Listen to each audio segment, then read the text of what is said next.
Study बडी दोस्तों। अध्याय 1 भारत में संसाधन प्रकार। इस अध्याय के कुछ प्रश्न देखेंगे जो परीक्षा की दृष्टि से महत्वपूर्ण है।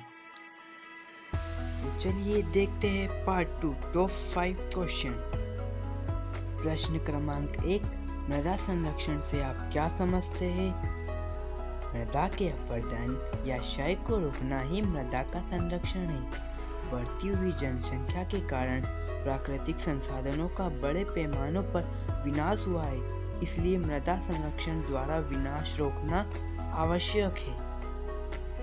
प्रश्न क्रमांक 2, सामाजिक वानिकी योजना क्या है? उत्तर, वृक्षारोपण की यह योजना विश्व बैंक से वित्तीय सहायता प्राप्त है। इसमें चक वानिकी, विस्तार वानिकी एवं शहरी वानिकी के अंतर्गत खेतों, सड़कों, रेल लाइनों के किनारे वृक्षारोपण किया गया है। हर बच्चे के लिए एक पेड़। स्कूलों व कॉलेजों में यह नारा विकसित किया गया है। वन महोत्सव का प्रचार प्रसार कर फॉर्म कर वृक्षारोपण, सड़कों एवं रेल लाइनों के किनारे वृक्षारोपण कर जन भागीदारी को बढ़ावा दिया जाना आवश्यक है। उन कानूनों को प्रभावी ढंग से लागू करके हरे भरे वृक्षों को काटने पर रोक लगाई गई है। हिमाचल क्षेत्र में वृक्षारोपण की कटाई को रोकने एवं पशुओं की मुक्त चराई पर उचित रोकथाम की व्यवस्था की गई है। प्रश्न क्रमांक 3, वनों का संरक्षण क्यों आवश्यक है? उत्तर, वन प्रकृति की अमूल्य देन है। यह महत्वपूर्ण प्राकृतिक संसाधन है। ऐसा अनुमान है कि प्रारंभ में पृथ्वी का 1/4 भाग यानी 25% वनों से ढका हुआ था, किंतु मानव विकास के साथ खेती, आवास तथा कल कारखानों के लिए भूमि प्राप्त करने हेतु वनों की बड़े पैमाने पर कटाई की गई। फलस्वरूप अब पृथ्वी पर केवल 15% भाग पर ही वन पाए जाते हैं। वनों की इस कमी के कारण भू अपरदन, अनावृष्टि, बाढ़ आदि समस्याएं आज मानव के समक्ष आ खड़ी हुई है। अतः वनों का संरक्षण आवश्यक है।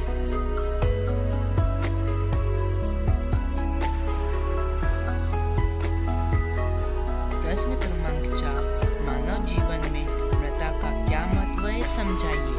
उत्तर, मानव जीवन में मृदा का अत्यधिक महत्व है, विशेषकर किसानों के लिए। संपूर्ण मानव जीवन मृदा पर निर्भर करता है। संपूर्ण प्राणी जगत का भोजन प्रत्यक्ष या परोक्ष रूप से मृदा से प्राप्त होता है। हमारे वस्त्रों के निर्माण में प्रयुक्त कपास, रेशम, जूट व ऊन प्रत्यक्ष या परोक्ष रूप से हमें मृदा से ही मिलते हैं। जैसे भेड़ मृदा पर उगी घास खाती है और हमें ऊन देती है। रेशम के कीड़े वनस्पति पर निर्भर है और वनस्पति मृदा पर उगती है। लाखों घर मिट्टी के बने हैं। हमारा पशुपालन उद्योग, कृषि और वनोद्योग मृदा पर आधारित है। इस प्रकार मृदा हमारे जीवन का प्रमुख आधार है।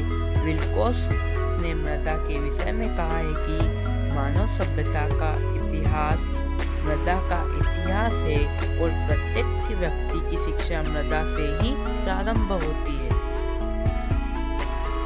प्रश्न क्रमांक 5, हरित क्रांति से आप क्या समझते हैं? हरित क्रांति का आशय कृषि उत्पादन में उस तीव्र वृद्धि से है जो अधिक उपज देने वाले बीजों, रासायनिक उर्वरकों व नई तकनीक के प्रयोग के परिणाम स्वरूप हुई है। इस क्रांति के फलस्वरूप फसलों की उत्पादकता में काफी वृद्धि हुई है। भारतीय कृषि में उन्नत किस्म के बीजों का प्रयोग बढ़ता जा रहा है। पंजाब, हरियाणा, उत्तर प्रदेश, गुजरात, तमिलनाडु और आंध्र प्रदेश में गेहूं व चावल का अधिक उत्पादन उत्तम किस्म के बीजों की देन है।